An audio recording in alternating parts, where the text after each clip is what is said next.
Meus irmãos, Deus sempre nos deu algumas ferramentas importantes para o reino, para que pessoas pudessem, de alguma forma, ouvir a palavra de Deus.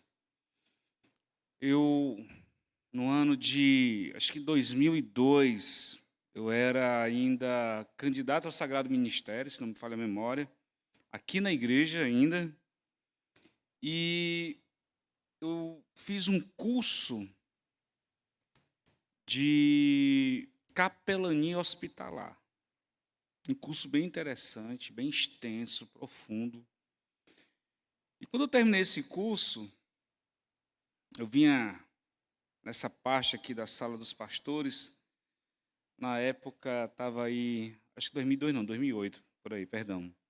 Estava Abimael, estava Marcos e nós estávamos conversando na época e eu fiz assim uma pergunta: o que eu vou fazer com esse curso agora? Eu não conheço o hospital, eu não tenho relação nenhuma com o hospital. E no curso que eu fiz, poucas pessoas na época fizeram da igreja presbiteriana. Eu acho que na época eu era o único. E o tempo passou e um belo dia alguém da família da minha esposa vai para a UTI. Você sabe que na UTI, às vezes nem a família entra.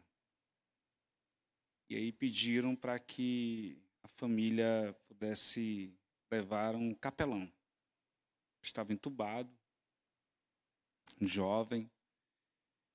E aí vieram até a mim, foi a primeira vez que eu usei aquele curso, aquela ferramenta, né? Família angustiada, família dolorida, o coração muito angustiado. E eu entrei na UTI e orei pela vida daquele rapaz. Foi uma das experiências mais fantásticas na minha vida. Uma pessoa entubada e, de repente, fez um sinal com um dedinho assim, falando que queria se reconciliar. Porque eu falei no ouvido dele e eu disse: meu irmão, eu só tenho uma palavra para você. Não se preocupe o teu coração. Você quer se reconciliar, faz alguma coisa. Então, se você está me escutando, ora. E ele fez assim um sinalzinho com a mão e as lágrimas, eu chorava naquele momento assim copiosamente, irmão, copiosamente. E já pastor na igreja Cenáculo, tive muitas experiências em UTI, dentre elas, o tio de um jovem que eu amo demais, ele tinha tido um infarto e lá vou eu, como capelão, visitá-lo na UTI. Ele estava aberto e não podia falar bem. Família angustiada porque os médicos disseram que ele não tinha mais jeito, tinha pouco tempo de vida. E eu falei com ele, eu disse: meu irmão, só te resta duas coisas. A primeira é você receber a Cristo como Salvador da tua vida. Ainda há tempo. A segunda é: não se preocupe o teu coração. E ele fez um esforço assim quase que sobre-humano para poder falar, pedindo para que eu orasse, porque ele queria ser crente. Ao sair dali, poucas horas depois, ele faleceu. Por que eu estou dizendo esses dois testemunhos? Poderia dizer outros aqui dentro dessa área de capelania hospitalar, ou até mesmo capelania prisional. Há momentos na nossa vida que o nosso coração ele está destroçado. Nossa fé está abalada. Tanto na vida de quem é crente, como na vida de quem não é crente. A dor, ela chega para todo mundo. A luta. Recentemente, uma pessoa que eu conheço muito próxima, eu pastoreei essa pessoa, tirou a própria vida recentemente. E eu passei algum tempo visitando os irmãos de luto. Foi uma experiência assim para eles assim terrível. E essas coisas acontecem na vida de todo mundo. Lutas, dores, amarguras, gente que está sofrendo agora no leito do hospital, gente que está em casa sofrendo por causa da família, gente que está sofrendo por causa do desemprego, gente que está sofrendo algum tipo de injustiça, gente que está sofrendo alguma coisa que tem feito a sua alma sofrer. Mas sabe, irmãos, a palavra de Deus ela é tão maravilhosa porque ela tem a resposta para todas as dores e lutas do homem. Qualquer que seja a coisa que traga dor à nossa alma, que seja como que um bisturi que está ali que está como que cirurgicamente abrindo o nosso peito sem anestesia, não importa qual seja esse problema, a Bíblia tem a resposta para tudo. Inclusive, ela tem remédios para corações perturbados. E quando eu falo de corações perturbados, eu falo de corações que estão agora sofrendo, de vidas que estão nesse exato momento que nos escutam ou que irão escutar em algum outro momento, gente que está chorando, gente que não sabe mais o que fazer, gente que não consegue enxergar a luz lá no fim do túnel. Há remédios bíblicos para a sua dor. Eu quero convidar você a ver pelo menos 2 desses remédios nessa noite comigo. Abra sua Bíblia em João, capítulo 14, verso 1, 2, 3 e 4. Eu não sou muito de tematizar mensagens. Essa noite eu gostaria de falar com vocês sobre remédios para um coração perturbado, para um coração sofrido. Veja, assim nos diz a palavra do Senhor.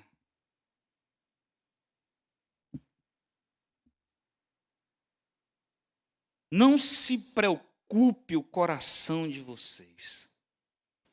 Creiam em Deus. Creiam também em mim. Na casa de meu pai há muitos aposentos. Se não fosse assim, eu teria dito a vocês, vou preparar lugar para vocês. E quando eu for e preparar lugar, voltarei e os levarei para mim, para que vocês estejam onde eu estiver. Vocês conhecem o caminho para onde eu vou. Feche seus olhos, irmãos, rapidamente. Senhor, bendito e exaltado seja o teu nome.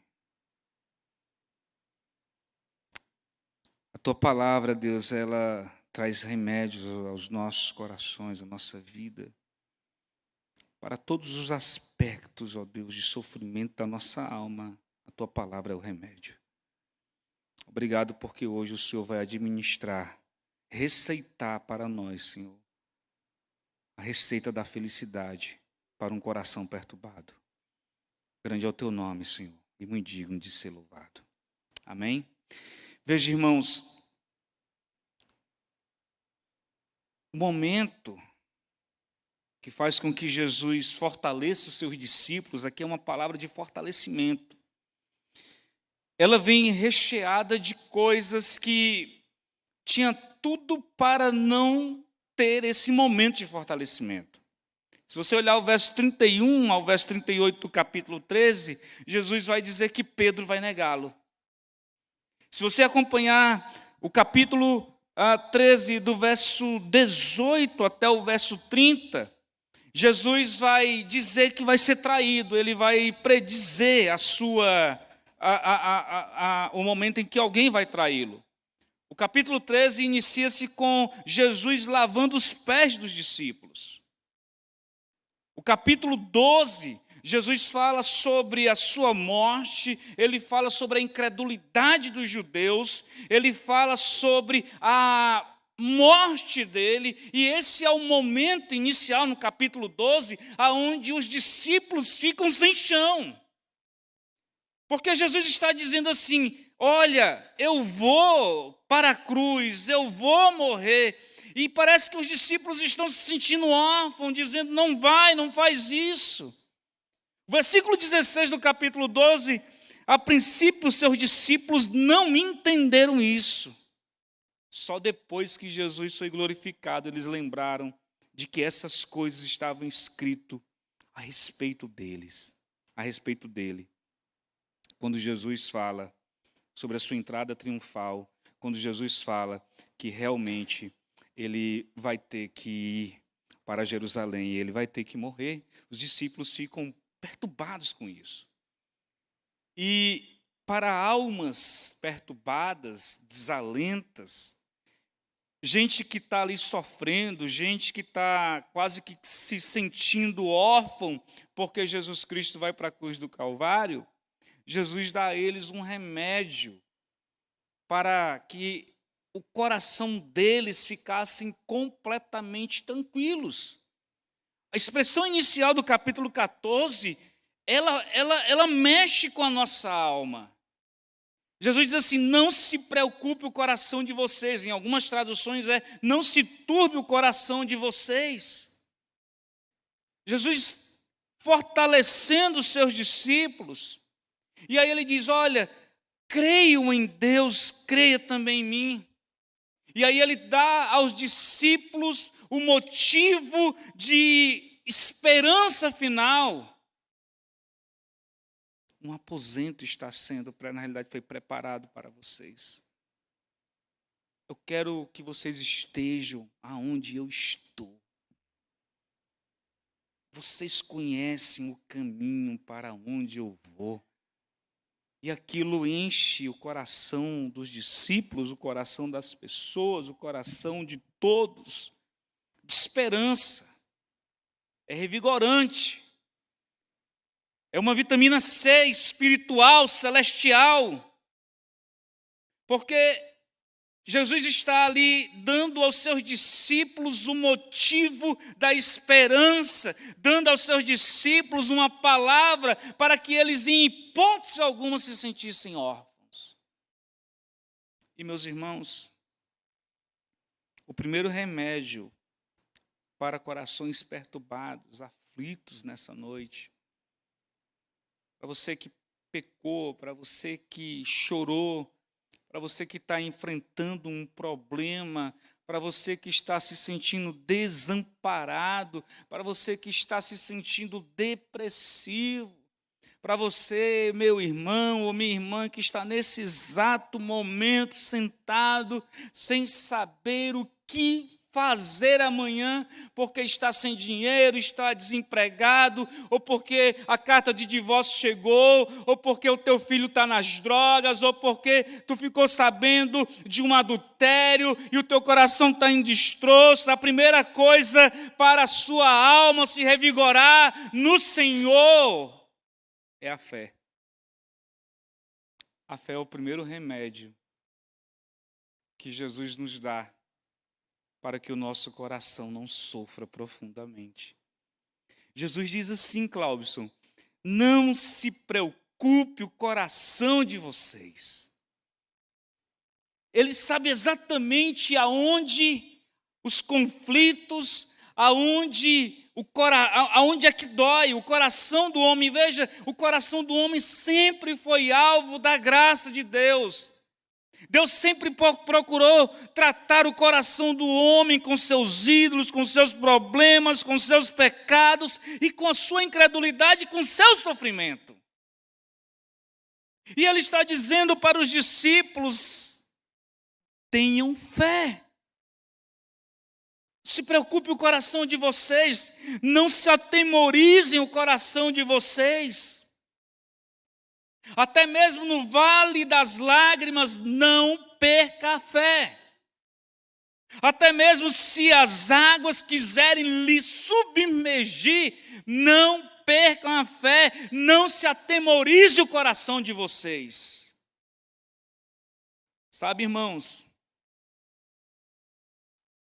eu não sei se você já teve essa experiência com gente que está próximo da morte.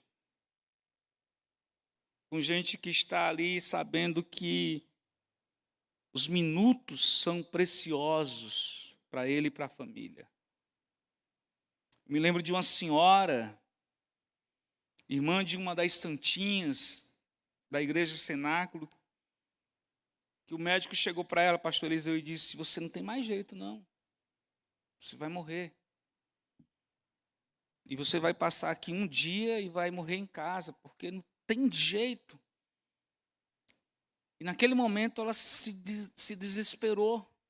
Ora, qual é a pessoa que, ouvindo uma notícia dessa, não vai se desesperar? Um dia eu fiz um exame, e aí quando eu recebi o resultado do exame, estava lá um monte de coisa.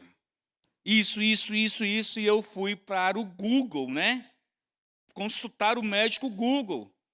E aí eu vi lá um monte de pontinhos lá e dizendo: esse negócio é isso, esse negócio é aquilo. Eu saí de dentro do consultório, já quase chamando um caixão, e eu sentei no carro e disse para a Feb: eu vou morrer.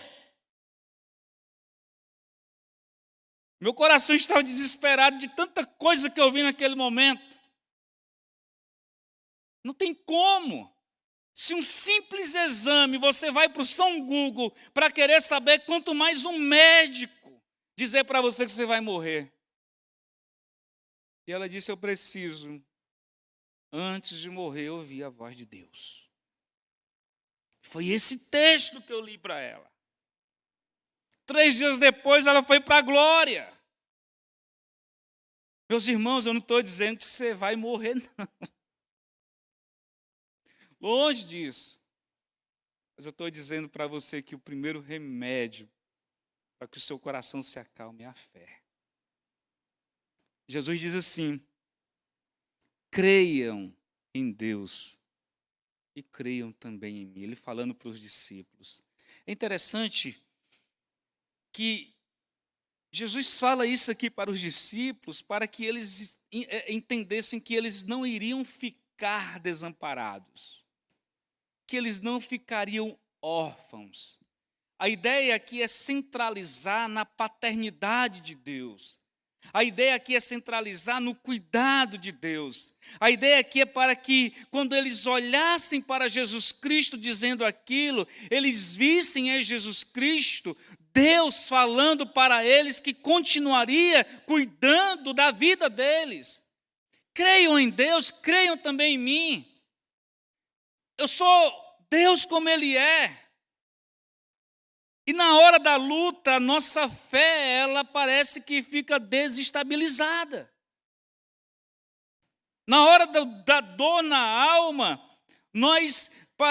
parece que nós não lembramos que a Bíblia tem remédios preciosos para a nossa dor. É interessante quando os puritanos eles vão falar acerca da tristeza profunda da alma. A primeira coisa que eles falam é para que as pessoas que estão sofrendo, eles não percam a fé em Jesus Cristo de Nazaré. Para que eles olhem para a cruz vazia, dando a eles o real sentido da fé, porque a cruz está vazia, ela não está com Cristo crucificado, Ele ressuscitou. E meus irmãos, que remédio precioso é esse? J.C. Ryle dizia que a fé, ela não precisa ser grande, ela não precisa ser forte, ela pode ser fraquinha, pequenininha, mas há remédios, comprimidos pequenos que fazem grandes ações no nosso corpo físico. E o grãozinho de mostarda é o remedinho necessário para pôr debaixo da língua da incredulidade, para que ele suba e cresça e nos ajude a não perder a fé naquele que vive e reina para todo sempre. Eu não sei o que você está sentindo, eu não sei como você está sofrendo, eu não sei a luta que você está passando, eu não sei como está a tua conta bancária, eu não sei nada a seu respeito, mas não perca a sua fé. Amém? Segundo o remédio, na receita espiritual de Cristo Jesus, aliás, ele é o médico dos médicos, né? A receita de Cristo para as nossas vidas é a esperança final da nossa vida. A esperança de que todos nós estaremos um dia desfrutando da alegria eterna. Jesus diz assim: na casa de meu pai há muitos aposentos, se não fosse assim eu vos teria dito a vocês. Vou preparar lugar para vocês. E quando eu for e preparar lugar, voltarei e os levarei para mim, para que vocês estejam onde eu estiver. Vocês conhecem o caminho para onde eu vou. Entenda, irmão, Jesus não é um carpinteiro, Jesus não é um mestre de obras que está lá no céu nesse exato momento, fazendo massa, movendo concreto com os anjos e preparando o nosso apartamento para a morada final. Não. Ele é a nossa morada final, já está tudo preparado desde a eternidade. Ele é a própria porta do céu. Ele é o caminho que nos leva ao céu. Quando ele diz assim, vocês sabem o caminho para onde eu vou, ele está dizendo para os discípulos quem é o caminho. E, irmãos, nós teremos muitas lutas aqui. Nós ainda vamos sofrer muito aqui. Por isso nós não devemos perder a fé. Mas a nossa alegria não deve se centralizar no bem-estar do nosso corpo físico. A nossa alegria, a nossa esperança não pode repousar em coisas triviais. A nossa esperança não pode se centralizar naquilo que é transitório. Nossos olhos podem não alcançar a extensão da eternidade, mas a nossa alma, por certeza eterna, divina, por causa da cruz, é certa que nós estaremos lá. O salmista diz assim: eleva os meus olhos para os montes, de onde me virá o socorro? Meu socorro vem do Senhor, que fez os céus e a terra. É interessante, irmãos, porque a cidade de Israel ela é coberta, ela está rodeada de montes. E ao olhar para o monte, ele está dizendo, Israel pode estar cercado, o que facilita de forma militar a observação dos inimigos descendo, ou dos inimigos chegando. Mas ele está dizendo, os meus olhos, a minha esperança está em Deus, que fez os céus e a terra. Sabe, irmão, há um descanso eterno que espera por mim e por você. É interessante porque quando você olha para a igreja do primeiro século, você olha para os apóstolos, você olha para a igreja, eles tinham um desejo imenso de estar no céu. Eles davam a sua vida sem medo algum para estar na glória. E as coisas mudaram tanto que nós não temos qualquer desejo real e verdadeiro de estar no céu. Nós falamos que queremos estar. Nós temos a plena certeza que em Jesus nós estaremos lá. Mas sabe, irmãos, nós somos tão apegados com as coisas daqui que nós nem prestamos atenção que essa casa, essa morada é a morada do Pai que está esperando o Filho. Não é o filho pródigo. E nem é o filho religioso. É o filho que foi alcançado pela graça. É a morada do Pai. É a habitação duradoura. Aonde o livro de Apocalipse nos diz que nós não iremos mais chorar, nós não iremos mais ter dor, nós não iremos mais ter qualquer doença, não iremos ter câncer, nós não iremos ter leucemia, nós não teremos dívidas, até porque ela foi paga. É o local onde Jesus quer que eu e você estejam um dia. É um pai dizendo para o filho, Eu preparei esse lugar porque aonde eu estou, eu quero que vocês estejam. E se isso entrar no nosso coração, nós vamos ter a ideia e a certeza de que o local preparado foi preparado para um povo que foi preparado por Cristo Jesus. É uma morada eterna. O primeiro remédio é a fé. O segundo remédio é a esperança de um descanso eterno. Que maravilha, irmãos. Sabe, eu estou em um momento em que eu leio essas coisas e elas caem como uma bomba em meu coração, destruindo todas as barreiras, os muros da incredulidade, me levando a essa alegria, a essa certeza maravilhosa de que a minha fé ela não precisa ser grande, ela pode ser pequena, é o suficiente. E que, embora sofrendo aqui, Jesus me dá um remédio para que eu possa enxergar lá na frente. Espiritualmente falando, há um descanso eterno para o crente. Amém? Deus abençoe. A receita está aí. Toma quem quiser. Para mais informações e novidades, siga nossas redes sociais e fique por dentro de tudo. Igreja Presbiteriana de Fortaleza, há 139 anos, evangelizando e transformando vidas.